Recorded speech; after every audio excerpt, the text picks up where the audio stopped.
Seguimos aquí en este espacio conversando con Tobías Crespo, diputado de la Fuerza del Pueblo, vocero de los diputados de esa organización política. Y vamos a entrar ahora en un terreno al que todo el mundo le está prestando muchísima atención, que es el tema de las reformas que ha propuesto el presidente de la República, Luis Abinader, que ya ha anticipado, ya un presidente reelecto, que va a promover por lo menos 12 reformas. Una de ellas, la reforma a la Constitución. Él dice que procura establecer un candado a la Constitución para que ningún presidente pueda reformarla en el futuro, prevaliéndose de una mayoría congresual calificada con fines personales para reelegirse en el cargo o para obtener otros beneficios políticos. Y también ha hablado de la reforma fiscal, que es un tema también muy controversial porque todo el mundo quiere la reforma fiscal, pero nadie quiere que le impongan más impuestos, que lo graben más, y aquellos que no están siendo grabados pues no quieren que les cobren los impuestos.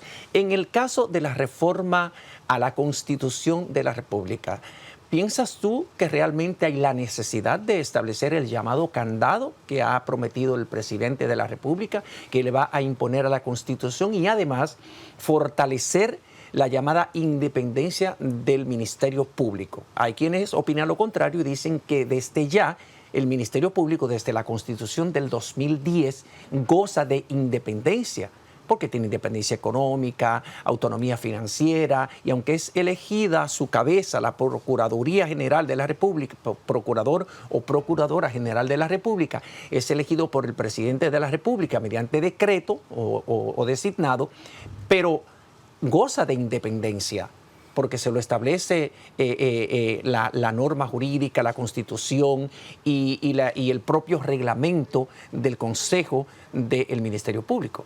Mira, José Tomás, aunque la Constitución de la República dice la forma y el mecanismo bajo el cual se modifica, la establece, aunque el partido de gobierno revolucionario moderno tiene una mayoría incuestionable, ¿verdad?, de 146 diputados, que supera las 3/4 partes sin tomar en cuenta a la oposición, y lo propio lo tiene en el Senado de la República con 29 senadores.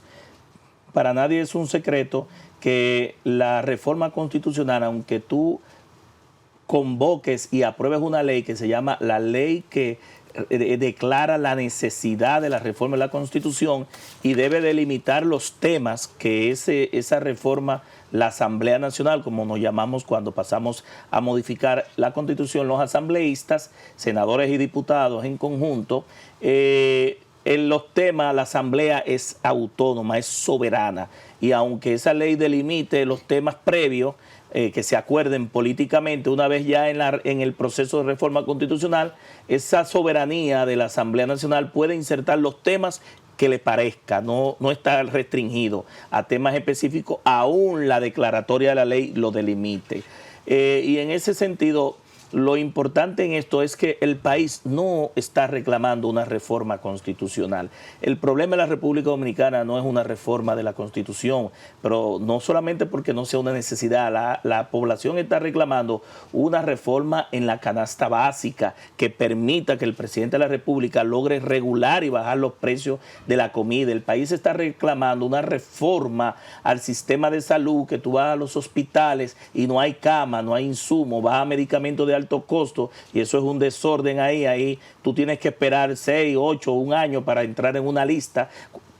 Pacientes crónicos, enfermedades terminales, que terminan finalmente falleciendo porque no pueden entrar, pero así pasa con pasaporte, que tú tienes que esperar 6, 8, 10 meses a que te den una cita, donde tú estás violando un derecho fundamental al libre tránsito, llevando a una persona a esperar 6 y 8 meses para darle una cita para renovar su pasaporte. El país requiere una reforma al sistema educativo, donde hemos visto en esta gestión diversos escándalos a nivel del Ministerio de Educación, de los diferentes ministros que han estado ahí y en otros sectores, y no se ha actuado. Pero también el país requiere una reforma para generar empleos, porque aquí hay una falta de empleo, pero una reforma para garantizar la seguridad ciudadana, que la gente está temerosa de salir a las calles. Sí, el pueblo no fue al Congreso, no ha ido a protestar al Congreso pidiéndole a Luis Abinader y a su gobierno, aunque tienen la potestad y la facultad porque cuentan con los votos, de que reclama una reforma constitucional. Y no es necesaria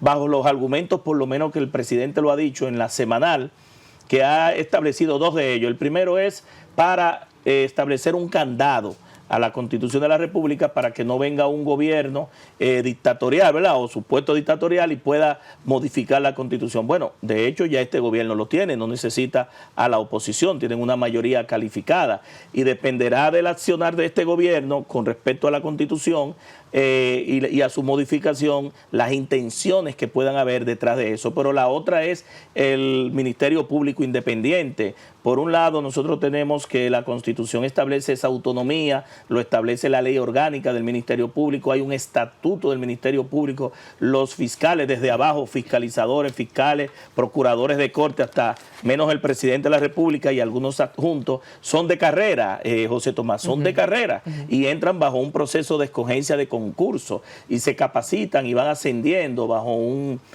mérito o un criterio de desempeño, y en ese sentido eso está establecido. Entonces, a partir de que el presidente de la República, cuando llega a un mandato, tiene una política criminal y preventiva que debe aplicarla, en todos los países del mundo siempre el Procurador General de la República lo designa el presidente de la República, porque es la persona que va a llevar a cabo lo que prometió en campaña desde el punto de vista de la persecución del crimen, el narcotráfico, el crimen organizado, los delitos comunes y la seguridad ciudadana, toda la política preventiva y correctivo-represiva en favor del Estado y de la sociedad. Entonces, esa persona generalmente se le designa el presidente de la República, por eso es que nada más se ve en la Constitución el presidente y algunos adjuntos. Los demás entran de carrera, igual que los jueces. Incluso hay un instituto, una universidad que forma a los fiscales, a todos, desde abajo hasta la máxima posición que puedan ascender. Es decir, que el argumento del Ministerio Público también se cae porque el gobierno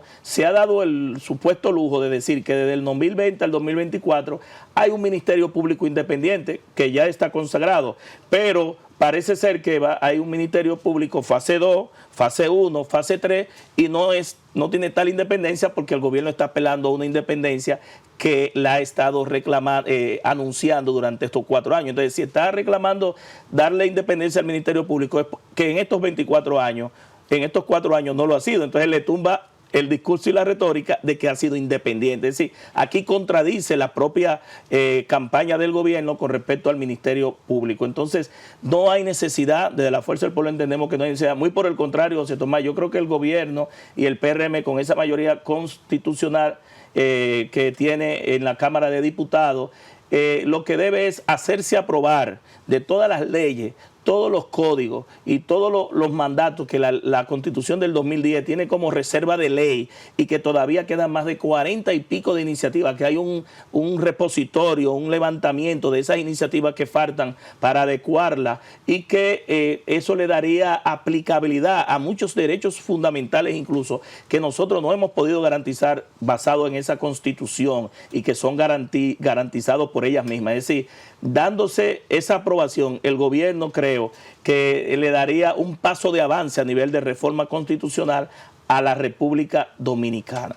Cuando tú te refieres a que ya está estatuida la independencia del Ministerio Público, independientemente de que el procurador o la procuradora sigue siendo su designación una potestad del presidente de la República, hay quienes plantean, por ejemplo, un mecanismo distinto para escoger al procurador general o procuradora general de la República, escogerlo dentro de aquellos profesionales del Ministerio Público que vienen de la carrera, y que no sea el presidente de la República que lo escoja. Eso de alguna manera le daría, según algunos especialistas, mayor nivel de independencia, pero al mismo tiempo plantean que en esa reforma constitucional sea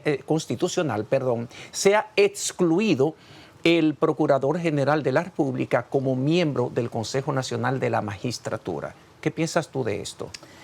Bueno, es que al final como que tú no entiendes la propuesta, por eso hay que ver qué es lo que el gobierno quiere. El texto todavía no lo tenemos, Pero, por ejemplo, cuando tú dices, bueno, vamos a permitir que sea el Consejo Nacional de la Magistratura que designe al procurador, o dejarlo que sea el Consejo del Ministerio Público, que está instituido en la ley orgánica del Ministerio Público, como que era un mecanismo de elección y donde depende de ciudadanos. El Consejo Nacional de la Magistratura, los entes que están ahí, son políticos todos. El presidente de la República lo encabeza, ¿verdad? Está el presidente del Senado y un miembro como segunda mayoría opositora. Está el presidente de la Cámara de Diputados y está un miembro de segunda mayoría en la Cámara de Diputados, y lo demás que aunque no son políticos, pero son entes o miembros que son designados también por la voluntad política. Es decir, que aquí la política lo impacta en todo. Entonces yo creo que aquí tenemos un grupo de ciudadanos que, aprovechándose de la política, han querido desmeritar la propia política y lograr descalificar a políticos para cargos públicos, que de hecho no pueden estar descalificados. Yo creo que la ética, el comportamiento, los criterios de responsabilidad, de seriedad, de honorabilidad, son los primeros valores que uno debe tomar en cuenta para designar un juez, un procurador, un diputado, un regidor, un alcalde, el presidente de la República. Pero descalificarlo porque sea político, entonces tú entras en una confrontación, porque en definitiva en Suiza, en España, en Estados Unidos, en Europa, en Asia, todo lo que decide sobre un país lo hace la voluntad política.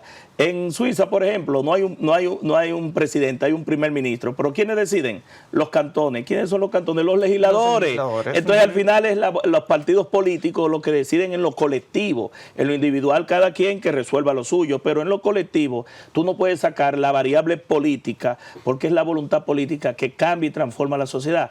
Los empresarios están para hacer negocio, los curas para oficiar misa, los presidentes de junta de vecinos para defender los intereses de la comunidad, los dirigentes deportivos para preparar torneos y desarrollar a los atletas, y los políticos para hacer política. Sí, pero mira, cuando tú escoges a un político, por ejemplo, para ser miembro de una alta corte, para ser juez o para ocupar una posición de importancia en la judicatura... Pero ¿quién puede cuestionar al expresidente del Tribunal Constitucional, el que salió? El doctor Milton Ray Guevara. Milton Ray Guevara fue senador de Samaná. Por el Partido Revolucionario Dominicano. Catedrático, y fue presidente del Tribunal Constitucional y actuó de manera correcta. Por el hecho de haber sido senador del Partido Revolucionario Dominicano, lo descalifica para... No, actuó de manera correcta. Fue el primer presidente y sentó precedente y le entregó a otro presidente. Entonces, es la política lo que va a descalificar. Me pregunto yo. Pero hay otros casos también de políticos que han ido a escenarios diferentes donde no acciona la política, porque lo importante es que no esté en el partido, que pida una licencia, que se retire de la parte política. Pero cuestionar per se a un político por ser político no es el mejor criterio de selección, porque en definitiva, vuelvo y te repito, donde quieren, cualquier país que tú te muevas, lo público lo determinan los políticos. Cuando tú hablas de la reforma constitucional, de que no es necesario y que además que no es una demanda de la sociedad dominicana en este momento, que la sociedad dominicana está demandando otros temas como el fortalecimiento de la salud pública, de la educación, el abaratamiento de los productos básicos de consumo masivo. Entonces, el presidente de la República, el presidente reelecto, ha prometido que no aspiraría a un nuevo periodo presidencial, que en el 2028 él se retira, que se va para su casa y que él deja eso en ese momento. Entonces, ¿tú piensas que puede haber un trasfondo en este interés de reformar la Constitución? Porque a la luz de la actual Constitución, el presidente de la República, Luis Abinader, no podría procurar un tercer periodo gubernamental porque se lo prohíbe la Constitución. Dice la Constitución que puede buscar la reelección por un segundo periodo inmediato y nunca más aspirar al cargo de la presidencia o vicepresidencia de la República. ¿Tú piensas que podrían modificar esa parte? Claro, es que siempre está el peligro, porque él pudiera o rehabilitarse, porque de hecho está muy joven, ¿verdad? Puede provocar, abrir el candado para no solamente rehabilitarse él, sino rehabilitar a otros que no están rehabilitados. Sí, él, bajo acuerdos él seguramente políticos. hará con 57 años, porque él tiene 56 y cumple años ahora el día 12 de Tiene julio la misma edad de mía, este mes. entonces. Sí, porque él nació el 12 de julio del 67, Luis Abinader. Ah, me lleva un año, yo tengo 60. Entonces, concluiría el Muy periodo joven. gubernamental del 2024-2028 con 61 años, un hombre muy joven.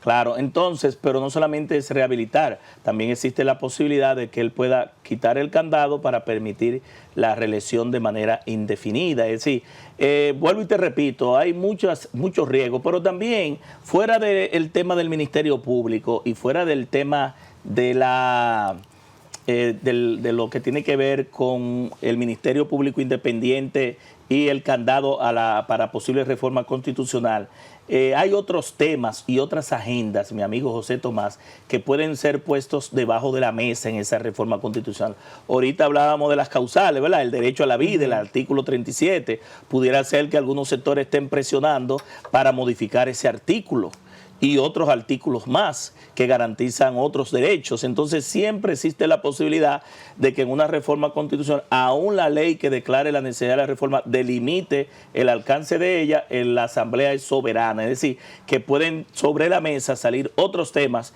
que posiblemente hoy ni tú ni yo ni la opinión pública estemos analizando, pero haya un cerebro detrás tomando en cuenta esos aspectos. Y sobre la reforma fiscal, ¿qué tú piensas? Mira, ¿Cómo la vamos a hacer? Algunos sugieren que sea a través de un pacto nacional, independientemente de que el Partido Revolucionario Moderno tiene una mayoría más que calificada con 29 de 32 senadores y 146 de 190 diputados. Pero hay quienes plantean que esas reformas que promueve el presidente de la República deben ser aprobadas con base al consenso o a un gran pacto nacional. Lo ha planteado la FINJUS y lo ha planteado el Consejo Nacional de la Empresa Privada. Mira, si nos llevamos de la ley 1-12, que es la Ley de Estrategia Nacional de Desarrollo, obligatoriamente tiene que hacerse a través de un consenso. Habla no de una reforma fiscal, habla de un pacto fiscal. Y aquí se aprobó un pacto por la educación, se aprobó un pacto eléctrico por el sector energético. No hemos avanzado en ninguno de los sectores, pero esos pactos ya están ahí. Entonces, la Estrategia Nacional de Desarrollo y su ley establece un pacto fiscal. ¿Qué implicaría esto? Que hay que llevarlo al SEX, al Consejo Económico y Social, para debatir de manera amplia con todos los sectores y una vez llevados los consensos y los disensos, que los podrá haber en esas discusiones más amplias, pues obligatoriamente tiene que ir al Congreso, que es quien en definitiva aprueba o desaprueba eso. Entonces, en ese sentido, yo creo que aunque ellos tengan la mayoría, lo más conveniente es consultar, porque lo obliga la Estrategia Nacional de Desarrollo. El gobierno está obligado porque la cantidad de dinero que ha cogido prestado, lo que gastó en las elecciones recién pasadas y todo lo que pinta la situación económica, y obliga generalmente a que el gobierno, como ha abultado la nómina, como ha puesto las supuestas pensiones solidarias, que no son pensiones nada, son nominillas, y como se ha excedido y ha relajado los programas sociales para ganar las elecciones y otros mecanismos más, está obligado a esos gastos elevados que tiene y posiblemente compromisos de campaña que asumió para llegar al poder, de aplicar una reforma constitucional que debería ser una reforma fiscal que debería ser progresiva, no regresiva, es decir, que paguen más los que más tienen y no cargarle a los que menos tienen. Así llegamos al final de esta entrevista con Tobías Crespo, diputado, vocero de los diputados de la Fuerza del Pueblo. Hemos conversado sobre diversos temas de mucho interés. Ustedes y nosotros nos encontramos el sábado próximo. Gracias por su atención a los que nos han seguido por EN Televisión, TV Canal Sur 84 y en los Estados Unidos por Televisión Dominicana. Nos encontramos el sábado próximo en una entrega similar. Gracias.